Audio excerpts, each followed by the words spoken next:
अस्सलाम वालेकुम, आदाब।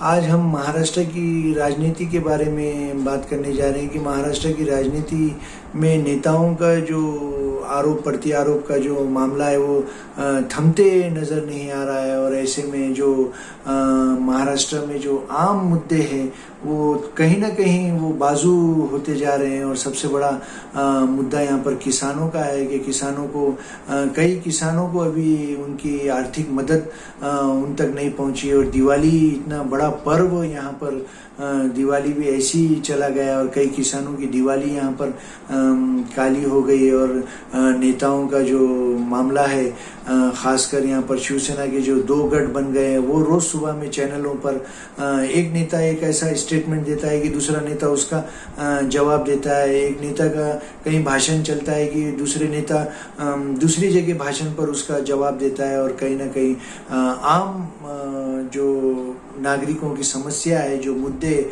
वो कहीं ना कहीं बाजू होते दिखाई दे रहे हैं। और हमारे महाराष्ट्र में पहले कभी इतना राजकारण का स्तर, यहाँ पर नेताओं की भाषा का स्तर कभी इतना गिरा नहीं कि जो आज यहाँ पर नेताओं का यहाँ पर जो भाषण हो या उनकी भाषा का जो स्तर है वो काफ़ी गिर चुका है। और ख़ासकर आमदारों का, विधायकों का जो वो अपने जो बुनियादी मसलों पर वो अपने अपने क्षेत्र में जो काम है उस पर कम ध्यान दे रहे हैं और सिर्फ भाषणबाजियों पे और अपने अपने नेताओं को हम कैसा खुश करते हैं इस पर ज़्यादा जोर दे रहे हैं। और नेताओं का जो भाषण का जो स्तर है वो काफ़ी गिर चुका है।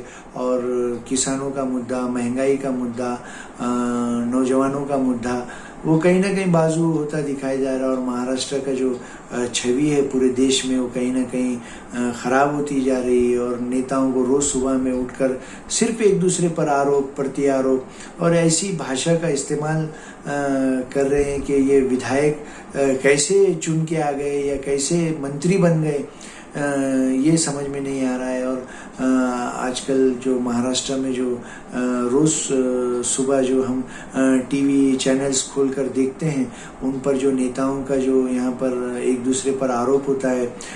पिछले दिनों यहाँ पर जो दो विधायकों ने आपस में इतना एक दूसरे पर आरोप प्रत्यारोप लगाया कि उनको मुख्यमंत्री और उप मुख्यमंत्री को बीच में पढ़कर वो मामले को सुलझाना पड़ा। और उसके बाद कुछ नेता अपने भाषण की शैली से इतने प्रसिद्ध है कि वो ऐसा समझते हैं कि मैं अगर ऐसा कुछ अनाप शनाप बोल दूं तो मैं और फेमस हो जाऊंगा। और एक दूसरे पर कुछ भी डिबेट में हो या इंटरव्यू में हो चैनल्स के, वो ऐसा बोल देते हैं कि सामने वाले नेता का मान मर्यादा कुछ रखते नहीं। कुछ नेता तो महिलाओं के बारे में अपशब्द इस्तेमाल करते हैं, यूज़ करते हैं। ऐसे नेताओं को कहीं ना कहीं कंट्रोल करना चाहिए। और आम जनता को सोचना चाहिए कि आने वाले चुनाव में ऐसे नेताओं को इनकी जगह दिखाना चाहिए और उनको चुनाव में हराना चाहिए। कि जो नेता को बात करने नहीं आती, उनको भाषण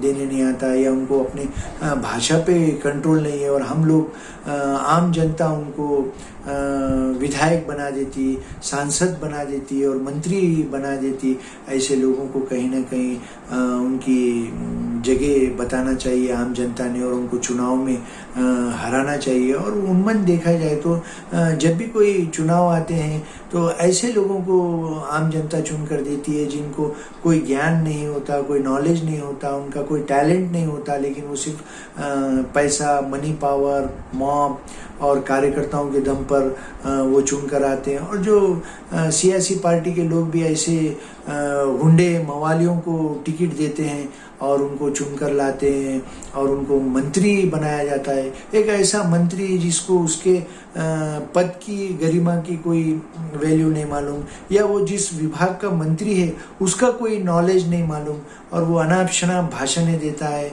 और उसकी बात करने की स्टाइल, उसकी पद्धति, वो ऐसे गुंडों की लैंग्वेज बोलता है और वो स्टेट का मिनिस्टर होता है।